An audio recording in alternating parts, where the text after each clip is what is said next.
Hey everyone, it's Zach, also known as Trading Aloha on Twitter.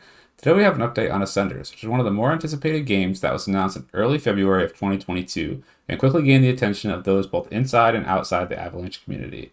Ascenders is a AAA multiplayer open-world action RPG that combines elements from Zelda Breath of the Wild and EVE Online and combines them into a fresh and stunning immersive experience that catapults you into a dynamic crypto gaming scene. The result of the team's hard work is a new multi-platform science fantasy world that's filled with danger, adventure, exotic horizons that are all meant to be explored and mastered, and combined with a player-run economy. The team has been intimately engaged with the community both on Twitter and Discord over the past 11 months, and has released multiple playable demos that have had over 80,000 people play. The team is made up of veterans within the Web2 gaming space that have worked on numerous well-known titles such as Grand Theft Auto San Andreas, Just Dance, Lord of the Rings, Worms Armageddon, and many others, just to name a few that you can kind of see on the screen here. Investors include Blizzard, Avalaunch, Forward Analytics, Paramount Capital, Colony, and many other notable names within the Avalanche and gaming community.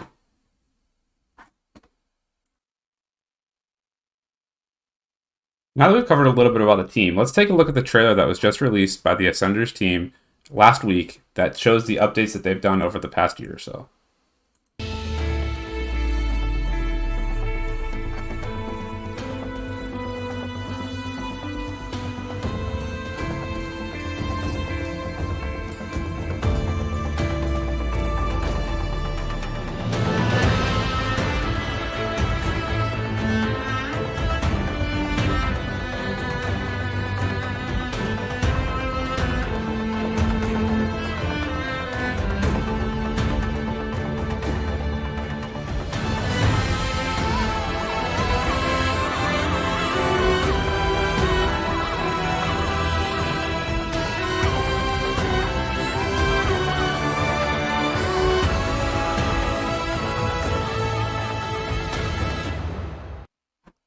I personally love all the extra detail the team's gone into and the time they've taken to do as much as they've done on some of these releases that really show the detail and just really makes it look like it's not a crypto game that we've seen over the past year or two. I truly appreciate all the time and effort the team's been doing into, not only putting the effort into making the game, but also sharing that within the community on Twitter and Discord. We've seen over the past year, even when they first opened the Discord, if you were involved in February of 2022 and the couple months that followed, they did multiple screenshot teasers that the community voted on to see which one they liked better, and kind of crafted some of the things that they've done since then around the results that were gathered from those votes. So I really do like how involved the community and team have been in together in making those things work. And if you haven't already, I think it's definitely worthwhile in jumping in the Discord or just following them on Twitter and engaging them with them there, which we'll drop links in the description below to kind of get to those things. But we can jump over to just take a macro look at the game itself. If you look on the website, it's very well put together. They've got links to both their light paper and their white paper. For the purposes of this video, we'll kind of skim over the white paper as well. But I think if you just take a look at the light paper, it'll give you the same idea. But I like to go through the white paper itself because it does go into much finer detail on some of the aspects of the game that they're still under development, that I'd like to see how those play out as we get closer and closer to a final alpha or beta release of the game. If you take a look at the white paper, you can jump over to the table of contents here and see that it's about 36 pages long and covers everything from the intro, the lore, the game, the economy, how the tokenomics are going to work, exactly how the resources and NFTs are going to work. It talks about the player guilds, and then it goes on to the investors and the roadmap and how far along they are. So we'll kind of touch on each of these just to give a broad overview to kind of start off, what's the purpose and what's the story behind Ascenders. So the Ascenders project is set on a distant planet called Ascension. This place is where players must explore and collect resources from the remains of different alien civilizations, which they call remnants. These remnants can be found in various forms that include crash sites, abandoned settlements, underground ruins, and they're all filled with hostile life or valuable treasures, or both. Players can use the loot they collect here to improve their own gears and abilities, advance the development of their city, trade them, or sell them on the marketplace to other players. Additionally, in addition to exploring those remnants, players can conquer and defend outposts, which are old locations that alien factions have settled and continue to pose a threat to the current players in the surrounding areas. They can also use those outposts to trade, craft, gather resources, but they have to defend them at all times from the enemies that are also attacking them to maintain control. There's a variety of different enemies in the game. There's corrupted defense systems, predatory beasts, rival colonies, and the players in the game have to adapt and overcome all those to survive their time on Ascension. So, what is Ascension? It's basically, as you can kind of see here, it gives you a backstory of the game. A bunch of scientists were put on to try to do a wormhole jump.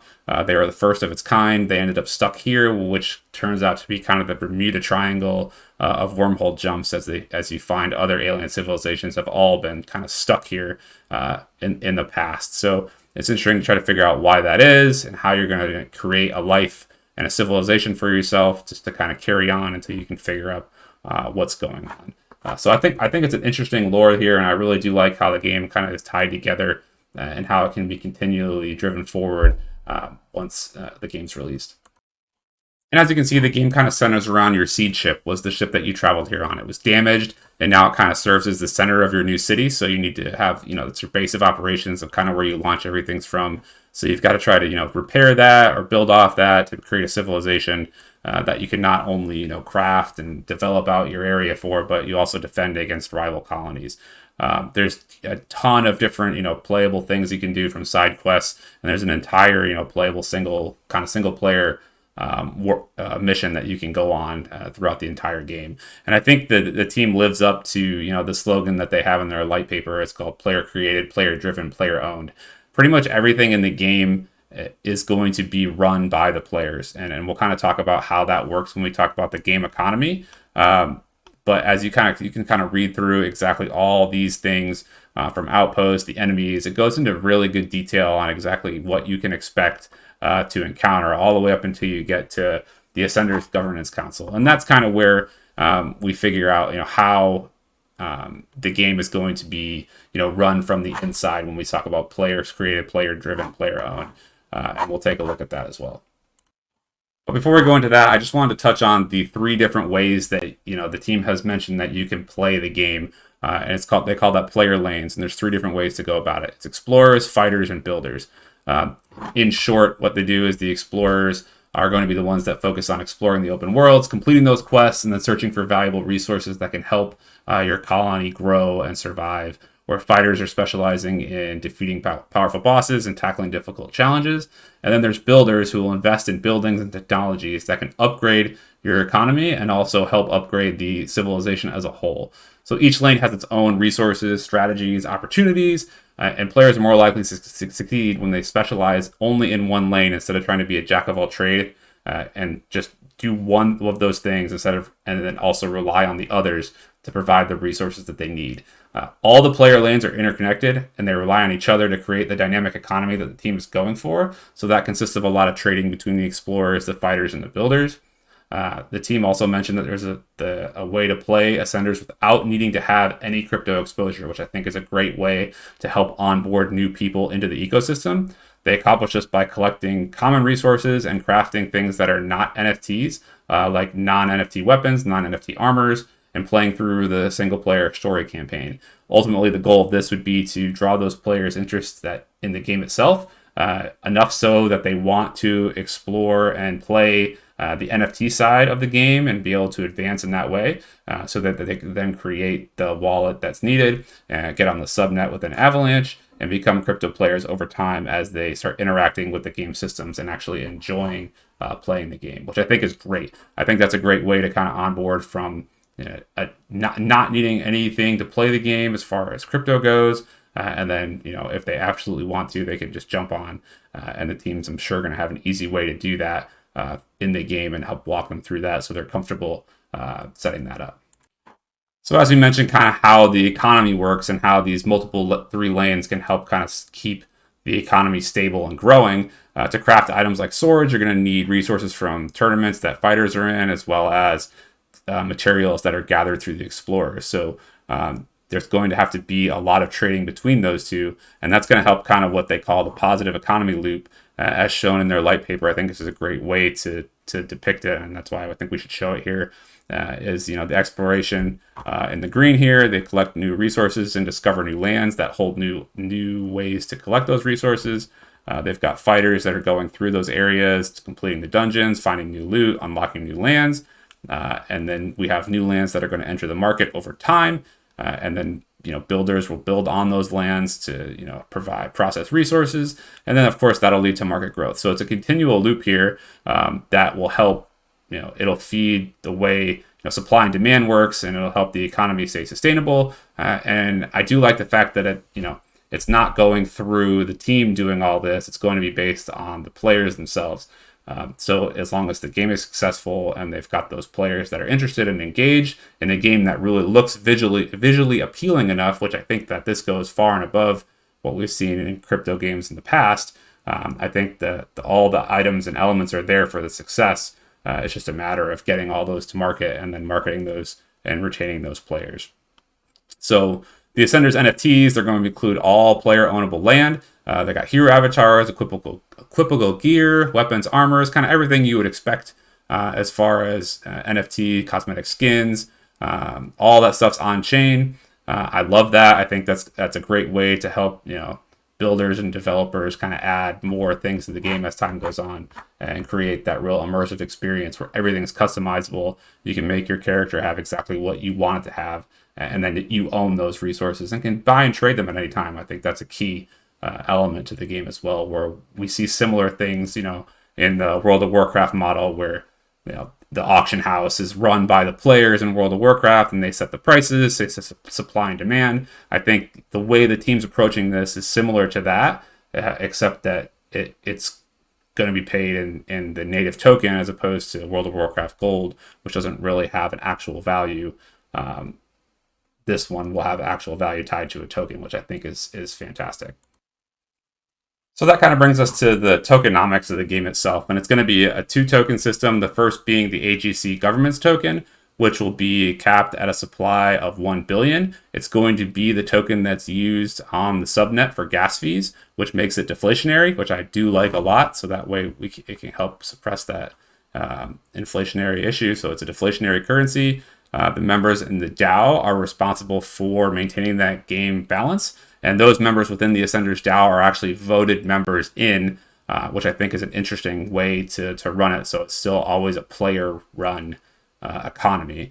You can also stake your AGC for rewards. And there also makes you eligible for NFT drops, including land, which is going to be incredibly valuable as the game progresses and new land is unlocked.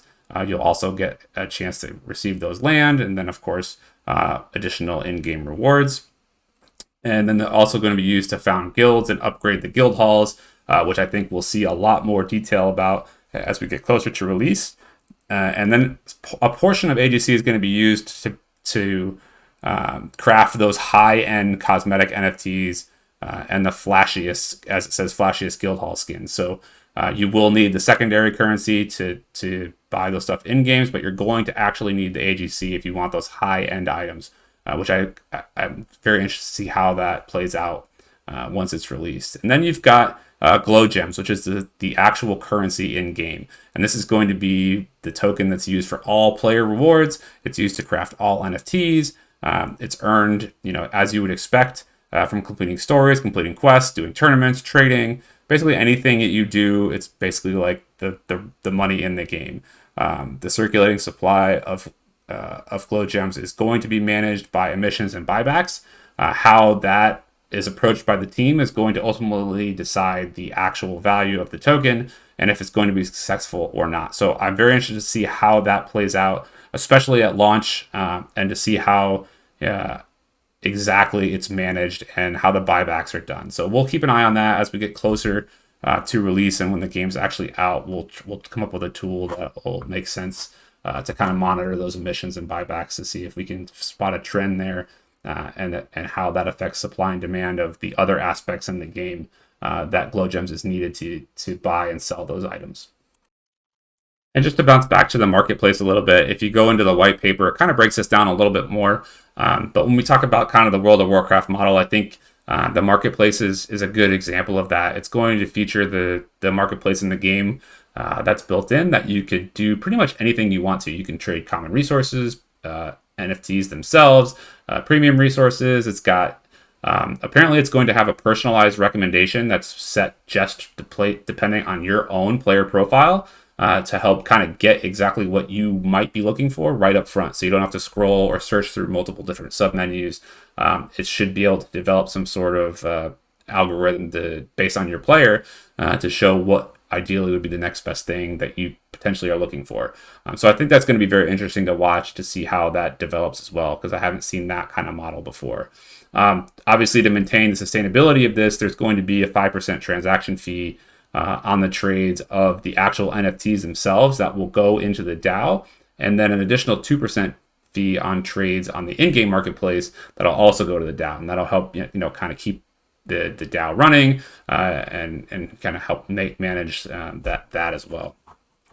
There's also going to be an in-game DEX where you can use for a basket of different things, such as the supply and demand that's going to be managed by the DAO that charges a flat fee that's in glow gems, as well as the AGC token for each trade. And you can also use in-game banks, as it kind of mentions here, that allows you to lend and borrow, which I think is very interesting. So it's basically like a real world economy wrapped into the game itself, which I think is very interesting. And I really am excited to see how kind of that works out, because I know, being an old World of Warcraft player back when it originally came out and played it for a couple years, that there became like an entire ecosystem within the ecosystem that kind of ran like the gold trade within both the auction house and within the game itself, as far as lending and borrowing, and they had their own rate. And it was a whole big issue at times because it wasn't run by the game, it was run by players, which I think was frowned upon by Blizzard at the time. But here we're seeing the shift to Web3, where it's actually pushed to the players to manage, and I think that's a great shift, because that gives more power to the players. It gives a chance for more profit to be made from the players themselves, if they can come up with a creative way to kind of manage the premiums for those, and how borrowing and lending is going to work on top of all the other ways you can earn within the game. So I think that's an interesting approach, and something that I probably will experiment with a lot once it's released. I just like to see things that are kind of that mirrored Web 2, but then geared more towards the individual players as opposed to the team or the company that runs the game. I think that's at the heart of Web 3 as it is, and I love seeing that here from the team. And to take that one step further, they do mention in a short paragraph in the white paper that they're also going to allow third-party applications to be built within the game itself, on the subnet, on the Ascenders platform. Basically, the way they say it is if it's DeFi and it can be built, it can be used within the platform to include, as we said, lending, but also NFT lending, fractionalization of NFT, guild management tools, crypto derivatives for in-game resources. I just love all of the different options that they put into the white paper, saying, hey, if you want to do this, you can do it, because it's a player-run game. I said it and said it again, but I just really love all the things that are going into making sure this is player-centric. And it's not just player-centric on a skin over some sort of dApp. It's an actual visually appealing, fun game to play that we've seen playable demos of that just play very well, and it's been engaged by tens of thousands of players over the past year. So my hat's off to the team for making all these things come together. Talking to some of the players that were interested in this game over the past couple of months, I really like the aspect of owning land in games that are going to be very successful, and I think this is one of those opportunities that's worth keeping an eye on, especially if you're good at playing these types of games. The team has put together what's called a battle for land. It's kind of laid out at the end of the white paper.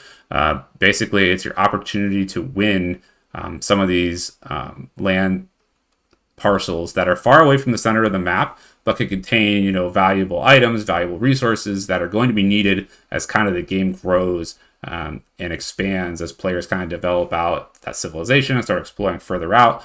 There's going to be tournaments that you can play that are called Battle for Land, where if you win these, you basically win a chance to win one of those NFT parcels that you can create a brand new settlement on, which then can provide all sorts of revenue as far as an investor or a player. As players start to expand out there and develop out your land, they're going to be able to pay you to use your resources, build on your land, And it's just another way that you could potentially earn, some sort of passive return on your investment while also enjoying and playing the game. But not having to, buy a huge portion of land up front before the game's released to maybe have a chance for it to be successful. You can have, play the game for a while, participate in these tournaments, potentially win a parcel of land, and then really do as you see fit with it as the game expands. I really like that. I'm a big fan of, trying to obtain land in some of these metaverse type situations or games. I haven't pulled the trigger on any yet, but I think this is one that I'm going to actively pursue when the game's released, is trying to get one of these, because I just think it's interesting to be able to run your own land within the game and see how that works out. So I think it's extremely interesting and a great little addition to the end of their white paper. And then kind of as we look at, where player guilds are going, you're going to be able to, set those guilds up within the game and help build out the Ascenders ecosystem. As it kind of mentions here, it's via its own token. They're going to recognize some external tokens. Every guild's going to have their own treasury based on member actions. You can share those, you can upgrade those, you can get your own skins. It's going to be really an interesting way to kind of form those communities within a community. That is something that we haven't really seen come to fruition in a lot of games. We've seen guilds mentioned in a lot of games that are upcoming. And this is another one of those that's upcoming that's been mentioned. But the way they lay it out in the white paper, I really am kind of excited about it working out, because there's going to be very, visually, you're going to be able to see the different distinctions in the guilds in the game. And with how detailed the game looks, I think there's really a fairly great chance for this to succeed and become very interesting when we start seeing larger guilds set up within the game, which ones kind of draw those players, and if there's going to be, warring guilds between each other, and how that plays out, I think is kind of exciting, and I look forward to it. And then kind of to wrap up the initial overview, when we look at the roadmap within the white paper, it shows here, the team's wrapped up phase 2. Talking to the team over the last week, they just haven't had a chance to update the roadmap image within the light paper and the white paper. They're actually well into phase 3 at this point. So they're working on the gameplay and economy prototyping and the overall Ascension game world. So I think we'll start seeing more of those come out as the coming months progress. And then we're looking forward to phase 4, which is the land sale event, and then starting to see some of that work on the subnets being brought online as their backends complete. And then into phase 5, we will see the gameplay alpha start coming out, which I'll be actively pursuing to get a chance to get involved with. And if I can, I will make sure that I live stream some of that as well. And then phase 6 and phase 7 we'll see getting closer to release, which will lead up to phase 8, which is the game launch itself. So if you kind of jump over to their Twitter, I just want to make sure that we cover this as well, because their Twitter has been a wealth of information. It's been extremely active. They are pushing out updates after updates. They just actually published a whole bunch of different updates on why they moved to the new Unreal Engine, which we saw in the beginning of the video. That was a graphical improvement, and it's going to be a vast improvement over the Unreal Engine they were using earlier last year. It's got their link tree, which you can find, that covers everything from their Medium, their Discord, YouTube. Make sure you check out all of those as well. I highly recommend you jump in the Discord, because the community is fantastic. They run games all the time. You can check out the mini game. You can download the mini game and play that as well. And just kind of experience what the game's all about and start getting involved in the community. So if you have a chance, check that out as well. Hopefully this video has kind of helped you get a quick overview of the Ascenders game. I think it's going to be fantastic. I think there's a whole lot of information, and we could probably do 5, 6, 30, 45-minute videos on each subsection within the white paper, because there's just that much information. So if you can, give this video a like, subscribe to the channel. That helps us keep pushing these videos out. As always, you can find me over at Trading Aloha on Twitter. You can shoot me a message anytime. More than happy to respond. More than happy to talk about any of these games as well. I love them. I'm really excited to see what 2023 brings as far as some of these games that were announced last year and they've been in development all through 2022 despite the bear market. And I think Ascenders is one of those huge games that I've been looking forward to and can't wait to see come to fruition and reach that launch phase. So thanks again for tuning in and listening, and I hope that you have a great week, and I will talk to you again soon.